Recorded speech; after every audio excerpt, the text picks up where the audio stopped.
चलिए चार्ट को देखते हैं। आज के प्राइस में पहले मैं एक पैटर्न पे बात करूंगा। देखिए आपकी क्लास पे मुझे जहां तक ध्यान है, एक सेकेंड, चलिए हैश पर बात करनी है मुझे पहले, लेकिन प्राइस एक्शन जो लाइव मार्केट ट्रेड किया गया है उसको समझेंगे फिर आगे बढ़ेंगे। हुआ क्या है, देखिए एक पैटर्न को समझिए, मैं बहुत बेहतर तरीके से बताने की कोशिश करूंगा। जब आप इम्प्लॉयड वॉलेटिलिटी की बात करते हैं कि बाजार में कितना अप एंड डाउन हो सकता है, तो हम लोग विक्स पर ज़्यादा ध्यान देते हैं कि विक्स कहाँ पे ट्रेड कर रहा है। ठीक है, अब एक बात को ज़रा गौर कीजिएगा, यहाँ पर स्ट्रैडल कितना प्रॉफिटेबल हो सकता है। स्ट्रैडल मतलब at the money call and put को इंट्राडे में सेल करना। अभी मैं वहाँ पहुँचा नहीं हूँ, पहुँचूंगा, अभी मैं वहाँ पहुँचा नहीं हूँ, पहुँचूंगा, लेकिन कितना प्रॉफिटेबल हो सकता है ज़रा समझने की कोशिश कीजिए। ये प्रीवियस डे प्राइस एक्शन है, ये ओपन प्राइस है, सुबह 15 मिनट के बाद प्राइस यहाँ पर था, हाई लगाने के बाद क्लोजिंग लगभग कॉस्ट के पास होती है। आज पहली कैंडल के फॉर्मेशन के बाद जहाँ पर बाजार पहुँचा, इंट्राडे मूव के बाद क्लोजिंग लगभग उसी जोन में हुई है। तो स्ट्रैडल कब है, सबसे बेहतर स्ट्रैडल कब काम करता है, जब आप जहां पर पोजीशन लिया गया है, जिस स्पॉट प्राइस पर पोजीशन लिया गया है, बाजार कभी ना कभी इंट्राडे में लौट कर दोबारा उसी पॉइंट पर आ जाता है, तब आप मैक्स प्रॉफिटेबल होते हैं एक स्ट्रैडल में इंट्राडे ट्रेडर की तरह। ठीक है, तो आगे आने वाले सेशन में ज़रूर इन सारी चीज़ों को मैं डिस्कस करूंगा। पहले क्या है, इन चीज़ों को समझ लेते हैं, आज के भाव को समझते हैं। गौर कीजिए, कितनी ही बार पैटर्न को समझिएगा। पहले तो वो जो ट्रेड किया गया, देखिए सुबह मॉर्निंग ट्रेड जो मैंने आप लोगों को कराया,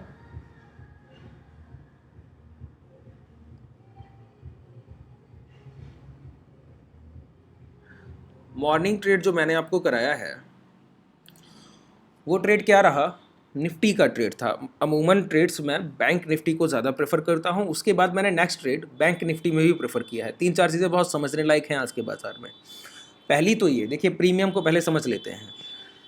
अगर आपने मॉर्निंग ट्रेड लिया होगा तो एक चीज़ गौर की होगी, 35, 36 इस तरह का प्रीमियम, 35 या 36 का प्रीमियम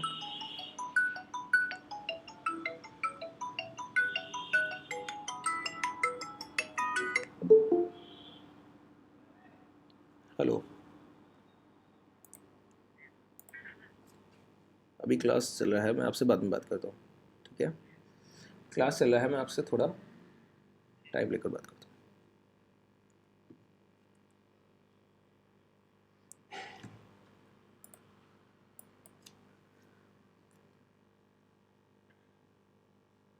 ठीक है, पहली ट्रेड जो आपने प्रीमियम 35 या 36 पर सेल किए, ठीक है, पहले निफ्टी के चार्ट को मैं यहाँ पर प्लॉट करता हूँ, ये रहा चार्ट। जो प्रीमियम आपने 35 या 36 पे सेल किए, एक समय के बाद उनका प्राइस लगभग 29 और 30 के पास आने के बाद, इस जोन के बाद यहाँ पर कहीं इंडेक्स का प्राइस ट्रेड कर रहा था।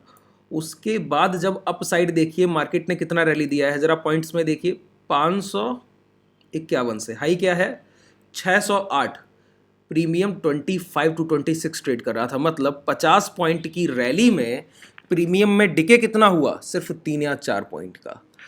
इसी वजह से जब ये रैली आया था ना, इसी समय एक बैंक निफ्टी में रैली आया था। देखिए ये अपसाइड मूवमेंट, यहीं पर कहीं मैंने आपको वो पोजीशन दिया था, वो 102 का प्रीमियम था, लेकिन जैसे ही मैंने आपको दिया वो एक बिगर कैंडल प्लॉट हुआ, तो आप लोगों ने 92, 93 या 95 इस तरह से सेल किए वो प्रीमियम से। 10 पॉइंट और रह गए जो एक्स्ट्रा मिलते, वो प्रीमियम उससे कहीं ज़्यादा डिके हुआ। ठीक है, वो प्रीमियम उससे कहीं ज़्यादा डिके हुआ। बैंक निफ्टी का प्रीमियम डिके हुआ, निफ्टी का प्रीमियम डिके नहीं हुआ। कारण क्या रहा, देखिए एक पॉइंट ऑफ टाइम जब इम्प्लॉयड वॉलेटिलिटी बहुत कम हो, विक्स का प्राइस 13 टू 14 या कभी कभी तो 11-12 भी ट्रेड करता है, उस कंडीशन में होता क्या है, जैसे बाजार का भाव 18,500 है, ठीक है, और आज दिन कौन सा है बताइए, ट्रेडिंग सेशन कौन सा है, अभी एक्सपायरी से हम लोग 4 दिन लगभग दूर थे आज के मॉर्निंग में। ठीक है, और जब आपने सिर्फ 100 पॉइंट नीचे 18,400 का पुट सेल कर रहे हैं, वहां पे आप प्रीमियम रिसीव ही कितना कर रहे हैं बताइए, सिर्फ 35 पॉइंट्स, सिर्फ 35 पॉइंट रिसीव कर रहे हैं। अगर इसको इंट्राडे में डिके होना भी है तो ये कितना ही डिके कर पाएगा जब ये पहले ही इतना कम है। ठीक है, प्रीमियम को प्रीमियम की तरह समझिए। इसी वजह से 50 पॉइंट्स की रैली में भी प्रीमियम में डिके जो हुआ वो उतना नहीं हुआ, और इस यही एक कारण रहा। अगर देखिए यहाँ से प्राइस पुल बैक करता नीचे की तरफ और गिरावट आ जाती निफ्टी में, तो यही जो 30 का प्रीमियम 26 हो पाया 50 पॉइंट्स की रैली में। 50 पॉइंट प्राइस ऊपर गया और 35 का प्रीमियम 30 तक आया, और 30 से सिर्फ 26 गया 4 पॉइंट का डिके, 4 या 5 पॉइंट का डिके, उसके बाद वो और नीचे गया। इस कंडीशन में प्राइस की बताइए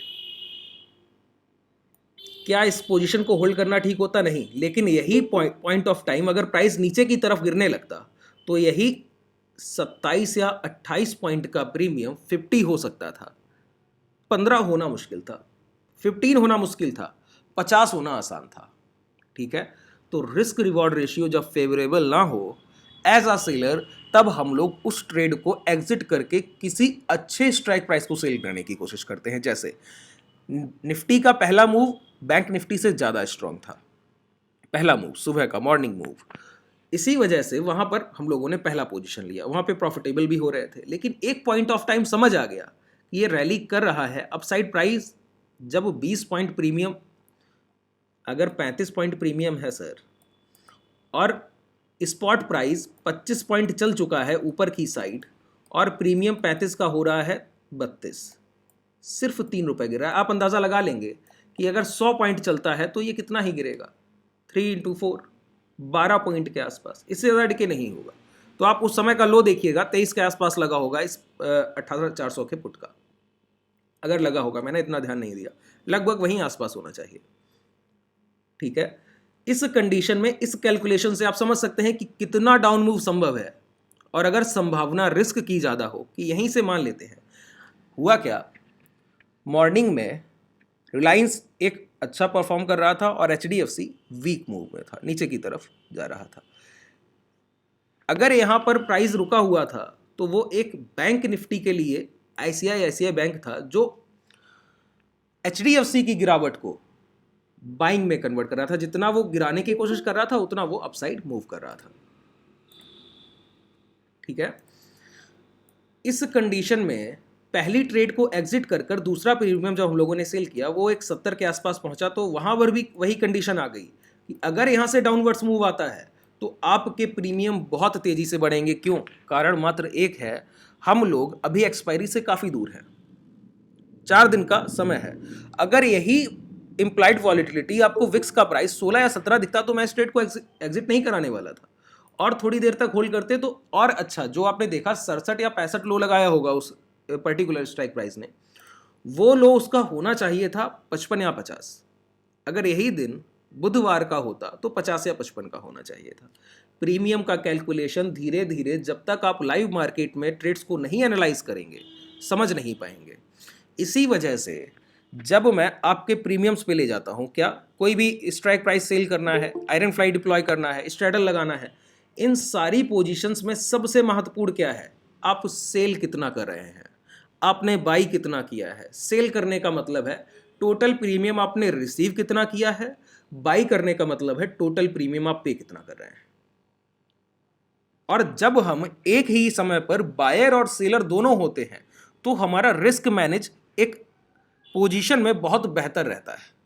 ठीक है, अगर आप इंट्राडे ट्रेडर हैं तो हेज का यूज सिर्फ मार्जिन बेनिफिट के लिए किया जा सकता है। हेज का यूज आप किसी पोजिशनल लॉन्ग या पोजिशनल शॉर्ट के लिए नहीं कर सकते। इंट्राडे में आप क्या ही पोजिशनल शॉर्ट करने वाले। हाँ, कहीं पर आपको जैसे प्राइस यहां पर ट्रेड कर रहा है, जैसे यहां पर ट्रेड कर रहा है, अब आपको लगता है कि मुझे ये तो लग रहा है यहां से मूव बहुत तेजी से आएगा, लेकिन यहां पे मेरा स्टॉप लॉस 100 पॉइंट्स का हो रहा है। आपको लग रहा है प्रीवियस स्विंग लो यहां से लगा हुआ है, घूम कर गया है, ये ब्रेकआउट दे रहा है। तब आप इस एसएल को कम करने के लिए कोई हैज बाई कर सकते हैं कि मैं 100 रुपए का रिस्क नहीं ले सकता हूं, मैं 50 पॉइंट्स का रिस्क ले सकता हूं।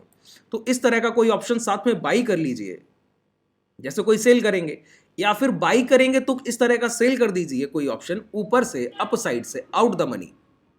किस तरह से कि वहां पर 50 पॉइंट का टिके अगर आपका एसएल जाता है तो मिल जाना चाहिए। ठीक है, इन चीजों को मैं धीरे धीरे बहुत बेहतर तरह से आप तक पहुंचाऊंगा। थोड़ा समय लगेगा सर। अब प्राइस को देखते हैं। मैंने क्या कहा, पहली बात, प्रीमियम को लाइव मार्केट में जब आप देखते हैं तो अंदाज़ा लगता है कि किस पर्टिकुलर ट्रेडिंग सेशन में कितना प्रीमियम किसी पर्टिकुलर स्ट्राइक प्राइस में डिके या इनसाइड बिल्ड किया जाता है, कितना भरा जाता है या कितना निकाल लिया जाता है। ठीक है, ये इतना बड़ा रैली मैं आपको बताऊं एज ऑप्शन बायर, अगर यही रैली, ये रैली जो मैंने आज रिसीव किया ना, यही अगर मैं ऑप्शन बाइंग कर रहा था, मैंने कितना अर्न किया, मेरा कैपिटल डबल होता है जब मैं इसी रैली को एंजॉय करता हूं। किस दिन?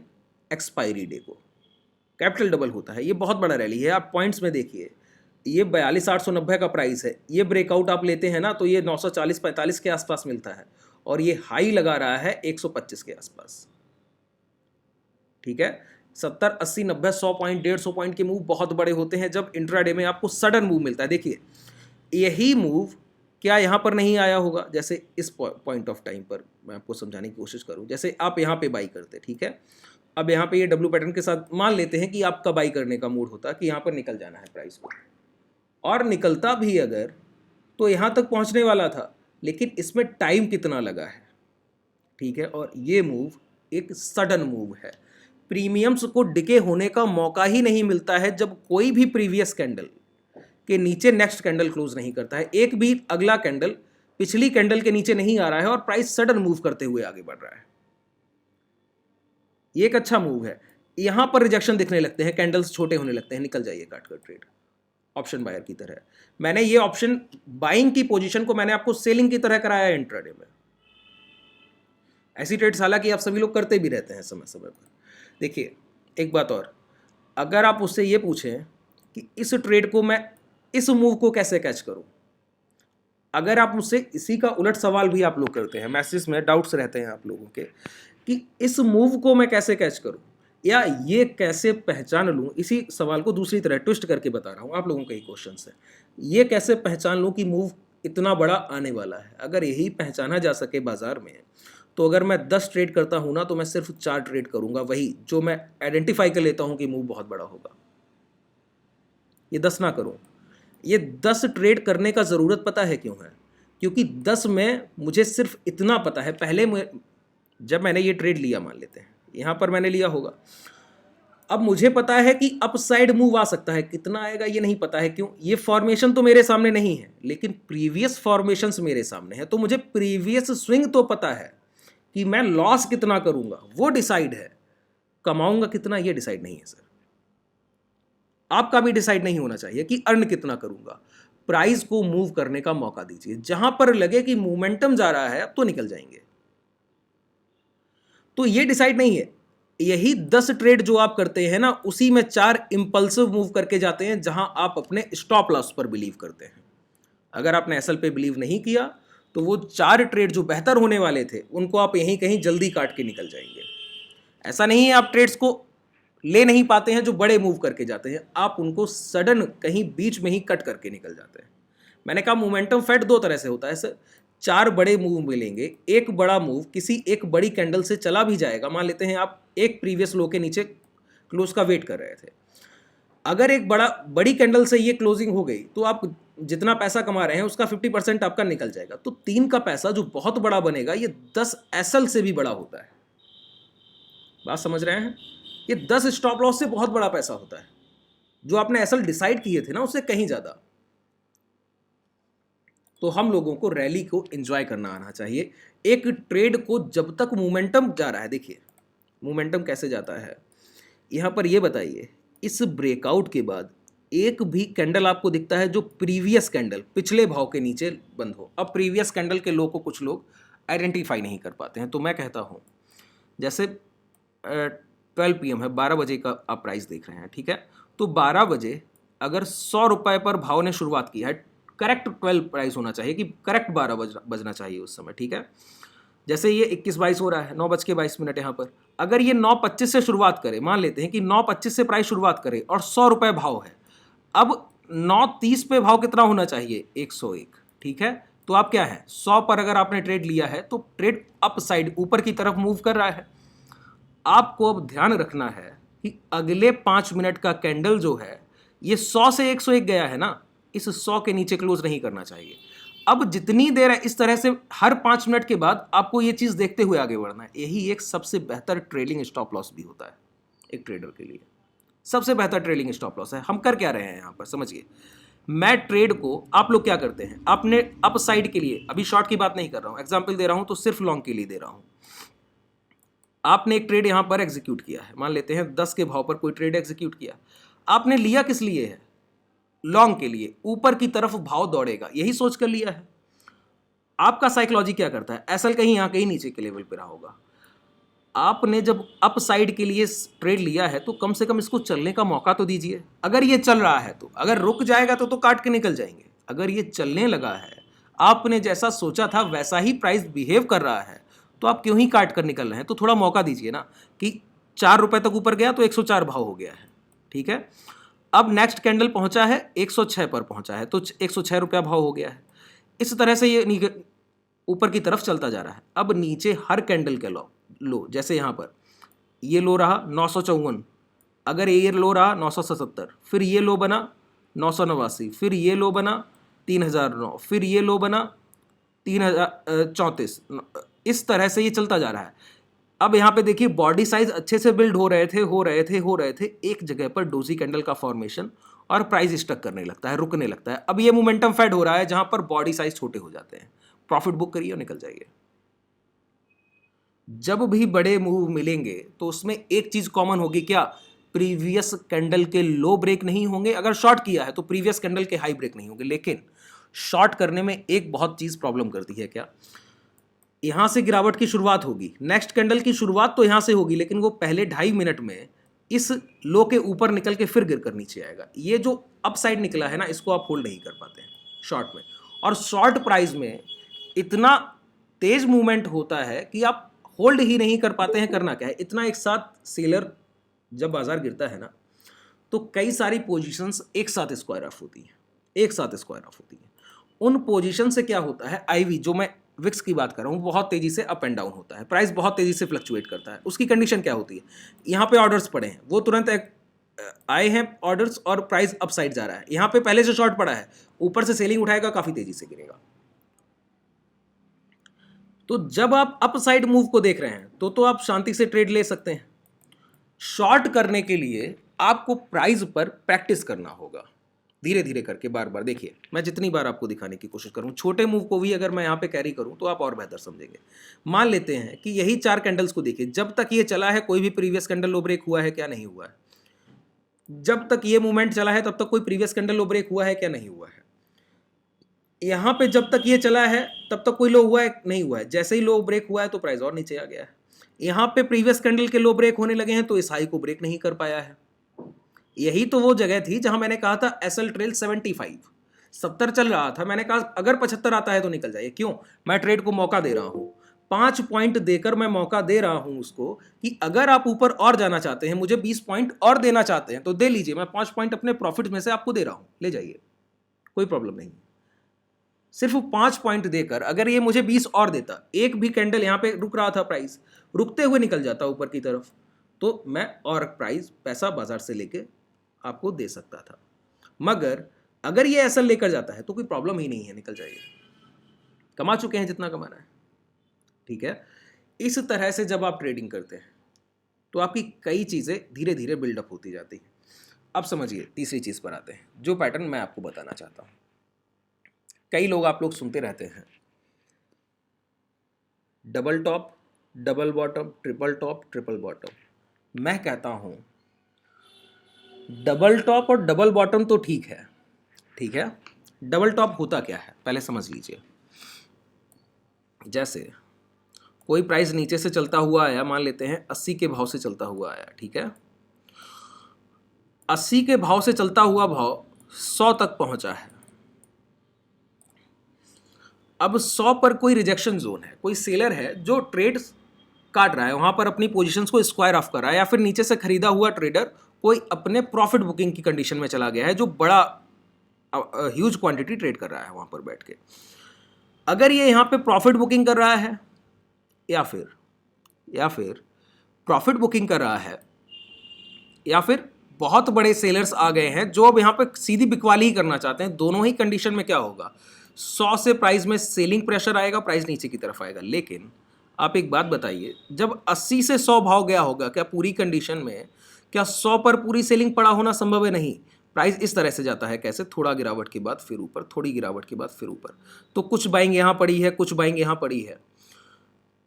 अब ये जानना, पहले मैं इसको थोड़ा और अच्छे से अगर प्लॉट करूं तो आप लोग बेहतर समझ पाएंगे। मैं एक सेकंड लेता हूं, इसको थोड़ा क्लीन कर लेता हूं, धीरे रहे लेकिन बेहतर रहे। ये प्राइस 100 का हम लोगों ने माना हुआ है, ठीक है। ये अपसाइड मूवमेंट यहां से आ रहा है, कैसे, इस तरह से आता है कि हर जगह थोड़ी थोड़ी बाइंग करते हुए प्राइस आगे बढ़ रहा है, पहुंचा यहाँ 100 पर। अब यहां से पहली बिकवाली आई तो पहले सपोर्ट जोन से थोड़ी सी जरूर बाइंग आएगी। क्यों? सेलर तो प्राइस को अब मूवमेंट में ले जा रहा है, उसको क्या ही पता है कि ये, सॉरी, बायर तो प्राइस को खरीदते हुए ऊपर जा रहा है, बायर को क्या ही पता है कि ये सेलर कितना बड़ा होने वाला है। तो उसने प्रीवियस खरीदारी से, जहां पिछली खरीदारी की गई है, वहीं से खरीदारी की कोशिश किया और उसने सोचा कि जैसे हर बार ये सेलर पुश करता था प्राइस को, मैं पैसा डालता था तो हाई ब्रेक करके ऊपर ले जाता था। सेलर को काटते हुए आगे बढ़ रहे हैं। एक समय पर दोबारा से आप यही कोशिश करते हैं लेकिन काट नहीं पाते हैं, प्राइस वहीं से घूमने लगता है। कैसे, क्यों, ऐसा क्यों होगा? जितना आप बाइंग कर रहे हैं, हो सकता है सेलिंग कहीं ज़्यादा उससे बड़ी हो।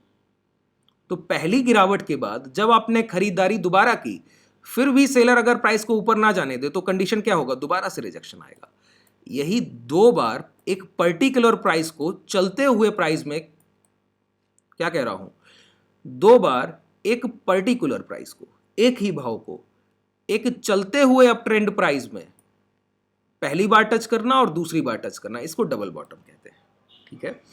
अगर दूसरी बार रिजेक्शन आ रहा है तो माना जाता है लास्ट रिजेक्शन किसने दिया है? सेलर ने। इससे पहले एक बार भी देखिए प्राइस 80 से 85 गया होगा, कुछ सेलिंग जरूर आई होगी तो 83 या 84 आया होगा। दोबारा क्या हुआ? इस 85 को काट के ऊपर निकला है। तो यही तो रिजेक्शन जोन पहली बार था, लेकिन जब दोबारा टच करने गया इसको काट कर निकल गया। इस तरह का फॉर्मेशन नहीं है, प्राइस नीचे नहीं आया, दोबारा 90 गया होगा, फिर आया होगा, फिर ऊपर गया होगा। तो हर बार क्या कर रहा है? सेलर जो है वीक दिखता है और बायर हर बार स्ट्रांग दिखते हुए आगे बढ़ रहा है। इस पूरी रैली में जब डबल टॉप का फॉर्मेशन हो, मैं क्या कह रहा हूं, पहली चीज जरूरी क्या है? Rally, up side trend. बहुत ध्यान से सुनिए इस बात को। अगर यही एक चॉपी मार्केट होता कि प्राइस एक जगह पे ट्रेवल कर रहा होता, फिर मैं कहता यहां पे गया है इस तरह से गिरेगा, ये बात ही ठीक नहीं है। प्राइस पहले से ही अप ट्रेंड में नहीं है, पहले जब बाइंग आई नहीं है तो सेलर सेल क्या करेगा सर? ठीक है, पहले से बाइंग आई होगी तो ही कुछ प्रॉफिट्स बुक किए जा सकते हैं। पहले से कोई कमा कर बैठा है तो ही अपनी पोजीशंस को काटेगा ना। तो मैंने क्या कही पहली बात कि प्राइस अप ट्रेंड में ऊपर की तरफ ट्रेड करता हुआ होना चाहिए और फिर हर बार बायर जो है सेलर को बीट करते हुए आगे बढ़ रहा हो, दूसरी कंडीशन। तीसरी, एक ही प्राइस को, जैसे पहली बार 85 से गिरा, दूसरी बार टच करने गया, रिवर्सल नहीं आया, तो यही सेम पैटर्न आपको प्राइस में दिखता। दूसरी बार गया, फिर गिरावट नहीं दिखती है, फिर गया है 95 तक, फिर हल्का सा, हर बार ऐसे ही कर रहा था, तो मेजर ट्रेंड अपसाइड है। इस कंडीशन में कभी एक फॉर्मेशन इस तरह का हो जाए कि ये पहुंचा 100 तक अब और दूसरी बार टच करके गिरने लगे, तो यही है डबल टॉप। कि एक बार सेलर ने सेल किया है, बायर ने खरीदने की कोशिश की, जैसे वो करता आ रहा था, पिछली बाइंग से करता हुआ आगे बढ़ रहा था। लेकिन इस बार एक चीज अलग है, सेलर हारने को राजी नहीं है। सेलर क्या है, और बिकवाली कर रहा है, जितना आपने बाइंग की है उससे कहीं ज्यादा, तो ही ये प्राइस यहां से रिवर्स होगा। तो आपके लिए पूरी पोजीशन में सबसे महत्वपूर्ण चीज क्या रही बताइए? एक पर्टिकुलर प्राइस जब अप ट्रेंड में हो तो पहली बार टच करके दोबारा जाता है तो वहां से रिवर्सल। क्या कह रहा हूं? सिर्फ टच करना नहीं, फिर सुनिए, सिर्फ टच करना नहीं कि एक बार पहुंचा है यहां पर और दोबारा टच करके रिवर्सल नहीं कर रहा है, यहीं पे रुकने लगता है, रिवर्सल। फिर कहता हूं रिवर्सल, घुमाओ। ये जो कर्विंग है ना प्राइस दोबारा से, जैसे ये यहां से गिरा, दोबारा ऊपर जा रहा था, निकला नहीं, देखिए रिवर्सल। यही घुमाव है जो प्राइस को दोबारा इस हाई के ऊपर नहीं जाने दिया। जबकि कितना इंट्राडे अच्छा मूव आ रहा था, बाइंग तो चल रही थी ना, लेकिन सेलर ने एक कंडीशन के बाद प्राइस में क्या किया? डबल टॉप की तरफ फॉर्मेशन किया। इस डबल टॉप को पहचानना कैसे है? रिवर्सल से। प्राइस एक्शन में आप रिवर्सल देखते हैं, लेकिन मैंने क्या कहा यहाँ पे आपको पैसा मिलेगा कैसे बताइए? शॉर्ट करके, फिर वहीं पे पहुँच रहा हूँ। लेकिन मैंने दो कंडीशंस आपकी साफ की, जैसे अभी मेजर ट्रेंड अपसाइड है तो हम लोग लगभग जो भी अर्निंग्स करते हैं इंट्राडे मार्केट में पोजिशनल, आप लोगों ने आज 42,600 कॉल एंड पुट के भी प्रॉफिट्स बुक किए होंगे। हालांकि अगर ये एक्सपायरी 42,600 के जितने करीब होगी वो ट्रेड उतना ही प्रॉफिटेबल होगा। मुझे लगता है मैक्स प्रॉफिट वहाँ पर 10,000 प्लस है उस पोजीशन का, अगर होता है तो। अगर मैं सही हूँ तो, मुझे सही से याद नहीं है, कई और पोजीशंस भी हैं तो मुझे क्लियर याद नहीं है। तो देखिए ये डबल टॉप है। मैंने कहा जब अप साइड रैली आती है तो मूवमेंट शार्प होता है, आप उसको होल्ड कर पाते हैं। अगर आपने थोड़े समय भी प्रैक्टिस किया तो आप निपुण हो जाएंगे। लेकिन जब मोमेंटम नीचे आता है ना तो काफ़ी वाइल्ड होता है। जैसे ये शुरुआत हुई थी, अभी एक बार भी वाइल्ड हुआ नहीं, काफ़ी तेज होता है। काफ़ी तेज होने के साथ साथ वॉलेटाइल भी बहुत होता है। इस तरह का मूवमेंट शार्प नहीं रहता है। गिरावट तेज होगी, दिखेगी इस तरह, लेकिन हर कैंडल प्रीवियस कैंडल के हाई को ब्रेक करके ऊपर कहीं ना कहीं जाने की कोशिश करती है और क्लोजिंग टाइम पर नीचे क्लोज करती है। इस कंडीशन में इस पैटर्न पे एक प्राइस एक्शन ट्रेडर जब तक बहुत ज़्यादा स्किल जनरेट नहीं कर लेता है तब तक ट्रेड नहीं कर पाता है। अब समझिए, ये एक रिवर्सल पैटर्न है किसका? डब्ल्यू पैटर्न का। डब्ल्यू पैटर्न का मतलब है प्राइस एक लो बनाता है, अपसाइड खरीदारी की कोशिश, दोबारा टच करने की कोशिश करता है, लो को ब्रेक करने से पहले रिवर्स करता है और हाई को ब्रेक कर देता है। यहां पर भी वही है, यही रिवर्सल है एम पैटर्न। देखिए प्राइस में अपसाइड मूवमेंट जब आता है वो डब्ल्यू पैटर्न के फॉर्मेशन के बिना आगे नहीं बढ़ सकता। अब ये डब्ल्यू पैटर्न के फॉर्मेशन एक तो प्राइस में होते हैं, एक जगह और होते हैं आरएसआई के। आरएसआई के डब्ल्यू फॉर्मेशंस बहुत बेहतरीन होते हैं, अपसाइड ट्रेंड में बहुत बेहतरीन होते हैं। जब आरएसआई पे क्लास करूंगा सारी चीज़ों को मैं डिस्कस करूंगा। ये अपसाइड पैटर्न कैसे बना है देखिए, यहां पर समझिएगा। ये देखिए हाई ब्रेक हुए, प्राइस अपसाइड ट्रेंड। ये क्या है? डब्ल्यू पैटर्न के फॉर्मेशन के साथ प्राइस आगे बढ़ता है और एम पैटर्न के फॉर्मेशन के साथ प्राइस गिरता है। लेकिन एक ही प्राइस में आप अगर दोनों चीज़ों को एक साथ ट्रेड करने की कोशिश करेंगे और आपके स्किल उतने बेहतर अभी नहीं हुए हैं तो आप कहीं ना कहीं मात खा जाएंगे। तो मैं क्या कहता हूं, जब प्राइस अप ट्रेंड में है तो सिर्फ डब्ल्यू पैटर्न को फाइंड आउट कीजिए, और जहां से आपको लगता है डाउन ट्रेंड आ रहा है या आने की शुरुआत है तो हम लोग एम पैटर्न को फाइंड आउट करते हैं। अभी तक हम लोग एम पैटर्न्स पे क्यों ज़्यादा ट्रेड नहीं करते हैं? कारण क्या है? प्राइस का मेजर ट्रेंड अपसाइड था, मेजर ट्रेंड अपसाइड था। अभी भी मेजर ट्रेंड अपसाइड होने की संभावना है। कब तक? जब तक प्राइस 41,900 और 42,200 इस रेंज के नीचे कहीं ना कहीं आके ट्रेड नहीं करता है, तब तक हम लोग मेजर ट्रेंड अपसाइड रखेंगे। लेकिन इंट्राडे में जो शॉर्ट अपॉर्चुनिटीज मिलती हैं उनको कैच करने की कोशिश करते हैं। अब देखिए, तो इस पैटर्न को ट्रेड करने के लिए दिक्कत कहां पर आ रही है? शार्प मूवमेंट नहीं मिल रहा है, शार्प मूवमेंट बार बार नहीं मिल रहा है। जैसे ये देखिए, यहां पे टच किया, पहले प्राइस अप साइड गया होगा, नीचे आया है, इसी हाई से रिजेक्शन आया है और आज गैप डाउन किया। आप लोग क्या ट्रेड लेकर गए थे? 43,600 का पुट सेल कर गए थे। मुझे लगता है आपके बैच में यही ट्रेड रहा होगा। वो कहीं ना कहीं नीचे खुला होगा, ओपन हुआ होगा, आप लोगों ने जरूर कहीं ना कहीं प्रॉफिट जरूर बुक किए होंगे। तो ये क्या है? एम पैटर्न के साथ गिरावट हो रही है। ठीक है,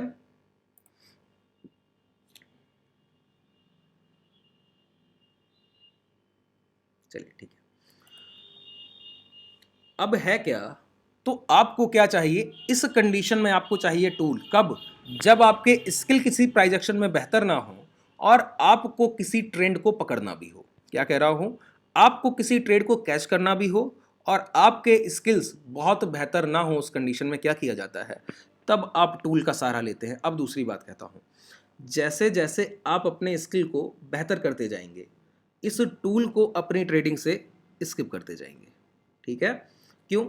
अभी मैं आपसे कहता हूं ये हाई के पास जाता है तो एम पैटर्न के साथ गिर जाता है। आप हाई के पास पहुंच रहा होगा, देखिए प्राइस का इमोशन मैं आपको बताता हूं। यहां से गिरावट आई है, लौट के ये यहां जा रहा है, तो आपको तो ये अप साइड मूव करते हुए दिख रहा है। जैसे ये गिरावट के बाद ये प्राइस बहुत तेजी से ऊपर गया है। क्यों? इतनी तेज ही क्यों गया? जब इसको रिजेक्शन ही लेना था तो धीरे जाना चाहिए था।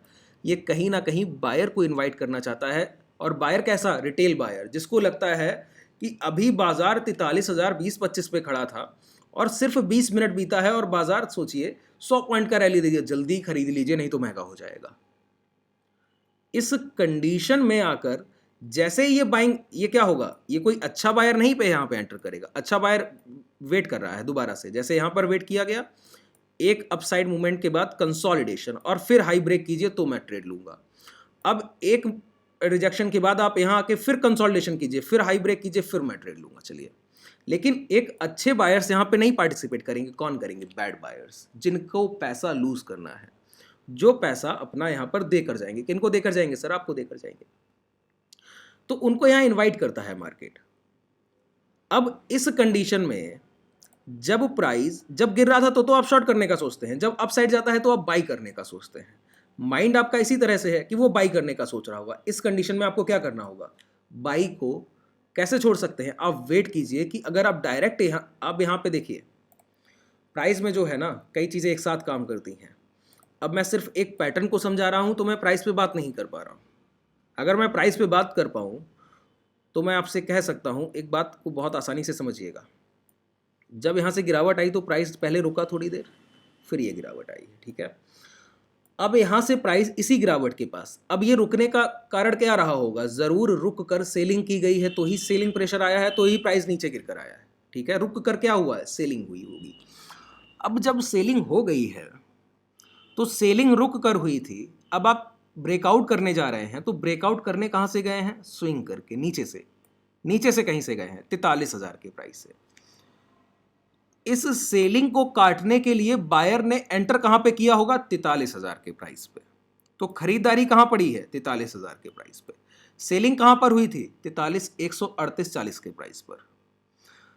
अब आपको 43,140 के सेलर को काटना है, उसकी सेलिंग को काटना है, तो आपको उसके प्राइस पे जाके खरीदारी करनी होगी कि नहीं? कैसे खरीदारी होगी? ये तो सेल कर रहा है, तो ये सेल करेगा, आप बाई करेंगे, तो प्राइस यहां पे रुकेगा।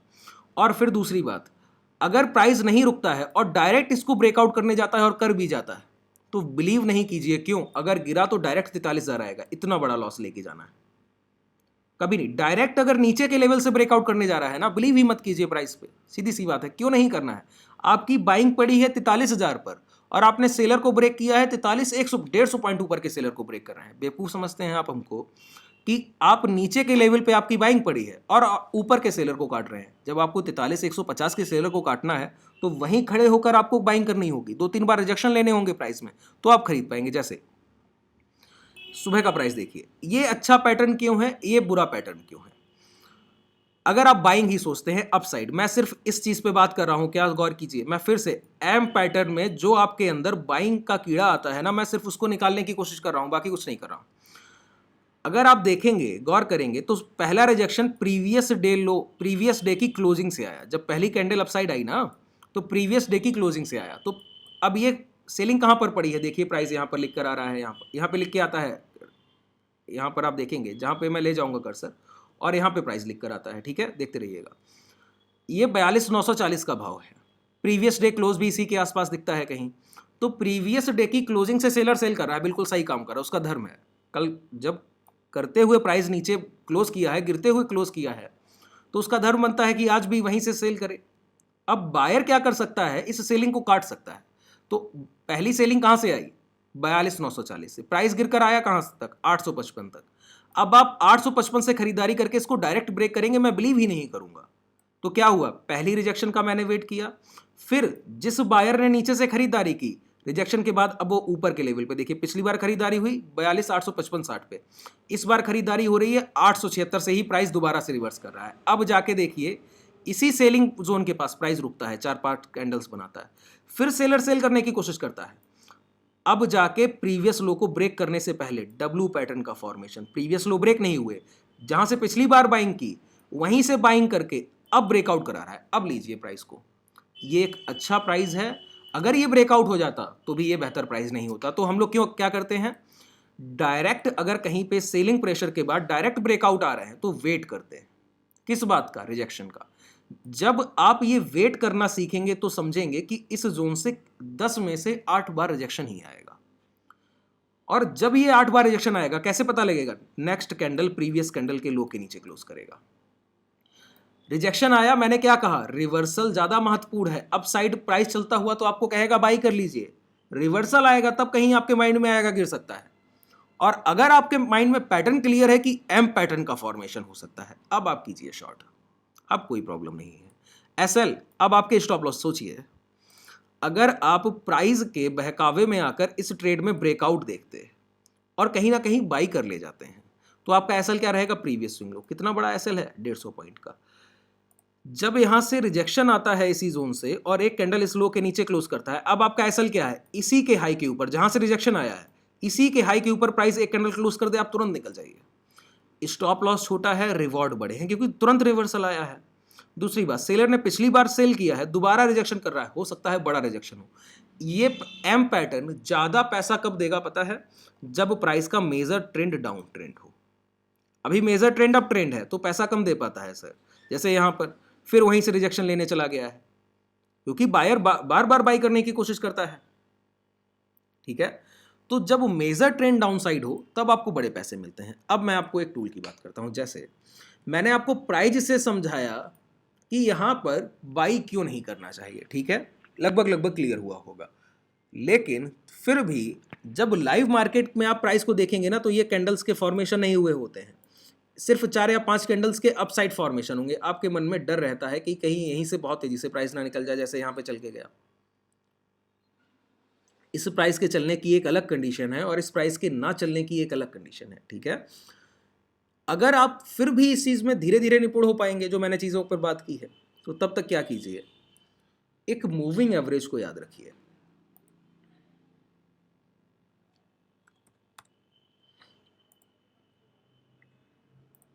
ये क्लास मैं आज ही क्यों कर रहा हूं, इसका कारण क्या है? एकमात्र कारण है, हो सकता है कि छोटे टाइम फ्रेम में हम लोगों को एक समय तक रिजेक्शन देखने को मिले। तो जो भी रिजेक्शन आएंगे ना, मैं आपको पहले प्राइस को शो कर देता हूं। यहाँ पे आपको क्या करना है, देखिए लेंथ, मतलब कितने समय का औसत हम लोगों को चाहिए। तो मैं इस लेंथ को पिछले 8 कैंडल्स का, 8 कैंडल का मतलब क्या हुआ समझिए, मैं एक इस तरह का औसत भाव चाहता हूं। पहले इस पूरे एवरेज को समझ लीजिए जो मैं लगा रहा हूं। औसत भाव किस तरह का चाह रहा हूं? एक कैंडल में फॉर्मेशन है 5 मिनट का, आप इसको डेली टाइम फ्रेम पर भी यूज कर सकते हैं, आवरली पर भी यूज कर सकते हैं।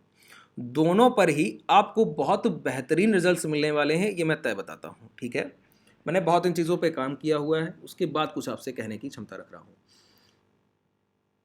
पहली बात, 8 कैंडल्स का औसत ले रहा हूं, किस टाइम फ्रेम पे? हर जो भी आप टाइम फ्रेम यूज कीजिएगा, याद रखिएगा कि कितने समय का औसत निकाल रहा हूं। एक कैंडल का फॉर्मेशन है 5 मिनट का, तो टोटल 8 कैंडल है, 8 × 5 40 मिनट। पिछले 24 मिनट में जो भी खरीदारी बिकवाली हुई होगी उसका औसत ले रहा हूं। और दूसरी बात, और मेजर टर्म्स क्या है बाजार में? मैंने आपको क्या कहा, ओपन हाई लो क्लोज, खुलता कहां पर है, बंद कहां पर होता है, कहां तक गया था और कहां तक गिर कर आया है, यही 4 चीजें जरूरी हैं, इसके अलावा कुछ भी नहीं। तो यहां पे देखिए सोर्स भी क्या है आपके सामने, क्या होगा, ओपन हाई लो क्लोज। मैं क्या कह रहा हूं, मैं देख क्या रहा हूं, पहले ये समझिए। मैं देख रहा हूं रिजेक्शन, क्या देख रहा हूं, एम पैटर्न अगर मैं देख रहा हूं यहां पर, तो मैं क्या देख रहा हूं, रिजेक्शन, गिरावट। तो मुझे क्लोजिंग का एसएल ज्यादा अच्छा मिल सकता है, क्लोजिंग का एसएल हमेशा ही, क्लोजिंग का औसत हमेशा ही बेहतर होता है। लेकिन अगर मैं इंट्राडे रिजेक्शन देख रहा हूं,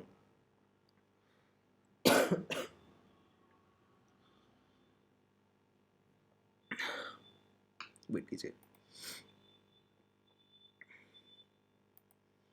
अगर मैं इंट्राडे रिजेक्शन देख रहा हूं तो मुझे क्या चाहिए, देखिए, अगर 10 रुपए से बाइंग आती है और 5 मिनट बाद कैंडल 11 तक जाता है, क्लोजिंग भले इसका 10 रुपया 50 पैसे पे हो जाए, 10 रुपए से डिमांड कितनी जनरेट की गई होगी, 11 तक। ऊपर से ये जो 10 रुपया 50 पैसा पे क्लोज किया है ना, 50 पैसा नीचे, ये क्या है, जिन्होंने 10 पे खरीदा उन्होंने प्रॉफिट बुकिंग किया होगा, या फिर किसी ने थोड़ा बहुत सेल कर दिया होगा। लेकिन 10 रुपए से डिमांड कितनी जनरेट की गई, 1 रुपए की। दूसरा कैंडल कहां तक जाता है, 10:30 से चलता होगा, और मानते हैं 13 तक जाता है, क्लोजिंग करता है 12:50 पे।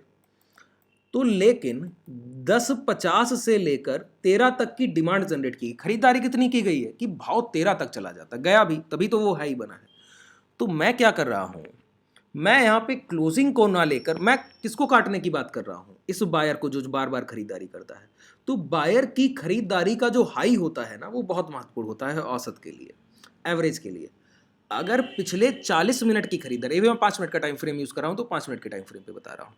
अगर पिछले 40 मिनट का खरीदारी जो हुआ है, जितना भी खरीदारी बिक वाली हुआ है, अगर खरीदारी हुआ है तो उसके हाई के एवरेज लेके, क्यों, जितना वो डिमांड जनरेट कर रहा है उस डिमांड के साथ मैं औसत ले रहा हूँ पिछले 40 मिनट का, तो मैं क्या करूँगा, जैसे ही उस हाई का एवरेज कटेगा ना तो आप समझ लीजिएगा कि सारे एवरेज चले गए। यहाँ पे क्या करूँगा, मैं क्लोज को नहीं हाई को प्रेफरेंस दूंगा। तीसरी बात, स्मूथ लाइन को एक्सपोनेंशियल रखिए, ये मैं बाद में समझाऊंगा, जब मूविंग एवरेज पे क्लास करूंगा तो ये सारी चीज़ें मैं डिस्कस करूंगा। अब देखिए, अब आपके सामने पैटर्न तैयार है। जब भी आप एम पैटर्न के फॉर्मेशंस नहीं पकड़ पाते हैं तो आप कीजिए 8 मूविंग एवरेज का हाई लगाकर यूज़ कीजिए। क्या कह रहा हूँ, 8 मूविंग एवरेज का हाई से, लो से नहीं, ओपन से नहीं, क्लोज से नहीं, हाई से, क्योंकि हम लोगों को रिजेक्शन चाहिए। ये हर कैंडल से देखिए, हर कैंडल के हाई तक डिमांड जनरेट की जा रही होगी, तो पिछले 40 मिनट में जो भी बाइंग आई है तो प्राइस क्या करता है, इस हाई के नीचे चल ही नहीं रहा है। देखिए मेजर ट्रेंड अपसाइड है तो इस हाई के नीचे चल ही नहीं रहा है, ऊपर जाता है। जैसे ही एक बार इस लो के नीचे आता है ना तो एक बार रिजेक्शन लेने, एम पैटर्न आपको ध्यान रहेगा हमेशा ही कि रिजेक्शन लेने इस हाई के ऊपर जरूर जाएगा। लॉट के नीचे आए शॉर्ट कर दीजिए, ऐसा नहीं हाई के ऊपर रखिए, सिंपल पैटर्न है। क्या करना है, जब तक प्राइस मेजर ट्रेंड अपसाइड है, ये करना कब है, फिर ध्यान रखिए, आप पैटर्न को याद नहीं रखेंगे, अब आप एवरेज को याद रखेंगे। अगर आप शुरुआत से क्लास को समझेंगे तो मैंने क्या कहा, मेजर ट्रेंड अपसाइड होना चाहिए, एक जगह पे से आके प्राइस पहले पुल बैक करेगा, दोबारा टच करके फिर गिरेगा, तो मेजर ट्रेंड पहले याद रखिए अपसाइड। अगर आप यही इस टाइप के मार्केट में एम पैटर्न खोजेंगे ना तो ये देखिए, ये भी एम पैटर्न बना है, क्या शॉर्ट हो गया, क्या नहीं, लो ब्रेक किया है, क्या नहीं, अगर आप लेंगे तो ऐसा और ले जाएगा। ये वर्क नहीं कर रहा है, ये क्यों काम कर रहा है, क्योंकि अगर आप मेरी सारी कंडीशंस को याद रखेंगे तो ही आपको ये मेजर ट्रेंड कर ले पाएंगे। क्यों, यहाँ पे मेजर ट्रेंड अप साइड था पहले से, एक रिजेक्शन के बाद दूसरी बार गया, फिर नीचे आ गया, अब देखिए यहीं से रिजेक्शन लेके गिरता रहेगा, बार बार यहीं से रिजेक्शन लेके, फिर ये मेजर ट्रेंड यहीं से फिर एम बनाता है, फिर गिरता है। क्या हो रहा है, अब गिरावट होगी जब एक बार ट्रेंड के अपोजिट ये पैटर्न आसानी से एम का फॉर्मेशन कर दे। जब तक अप साइड नहीं आएगा डाउन साइड नहीं आएगा। बताइए, अगर मैं जीरो पे ही खड़ा हूं सर, आप कहेंगे कि इनको गिरा दीजिए, आप क्या गिराएंगे, मैं पहले ही शून्य हूं। अब मैं जीरो से चल के 10 तक जाऊं, फिर आप किसी से कहिए गिरा दीजिए, तो हाँ कोई ताकत लगा सकता है मुझे 8 या 9 या 7 तक ले आए। जब मैं चला ही नहीं तो कोई क्या ही मुझे पुल करेगा नीचे की तरफ। ठीक है, तो मेजर ट्रेंड याद रखना है अप साइड। दूसरी बात, एक बार रिजेक्शन पे शॉर्ट नहीं करते हैं किसी भी ट्रेड को। फिर कह रहा हूं, अगर आप शॉर्ट करते हैं किसी भी प्राइस को, ये सिर्फ इसी पर्टिकुलर निफ्टी के लिए नहीं है, किसी भी स्टॉक के लिए है, लेकिन स्टॉक में एक चीज़ याद रखिएगा, लिक्विडिटी होनी चाहिए, या फिर बड़े टाइम फ्रेम पे ट्रेड कर रहे हो, जैसे आवरली या डेली टाइम फ्रेम पर आप ट्रेड कर रहे हैं, वहाँ पे ये चीज़ें बहुत बेहतर काम करने वाली। ठीक है, क्या कह रहा हूँ, या तो लिक्विडिटी होनी चाहिए, या फिर आप बड़े इंट्राडे ट्रेडर हैं, रिलायंस, आईसीआई, एचडीएफसी, बजाज फिन, हीरो मोटो, इस तरह के, और कोटक महिंद्रा, एसबीआई, इस तरह के ट्रेड्स आप ले सकते हैं। एसबीआई को भी थोड़ा पीछे रखिएगा, वेटेज बहुत है, लिक्विडिटी बहुत रहती है, सारी चीज़ें हैं, लेकिन आपके एसएल अगर आपको लेना नहीं आता है, बड़े स्टॉप लॉस दे सकते हैं। बजाज फिनसर्व के साथ ऐसा नहीं होगा, टारगेट बड़े मिलेंगे, एसएल छोटे जाने वाले। ठीक है, और बाकी रैलीज जो भी स्टॉक्स आपके पास रखे होंगे उनका आप देख ही रहे हैं कि क्या हाई लगे हुए हैं। फूडको आज फिर से 4% ऊपर था, वो कहीं ना कहीं नीचे क्लोज किया। हाँ, एक बात और है, मैं ज़्यादा समय लगभग हो भी गया है और मैं इतना ही समय लूँगा आज से। ठीक है।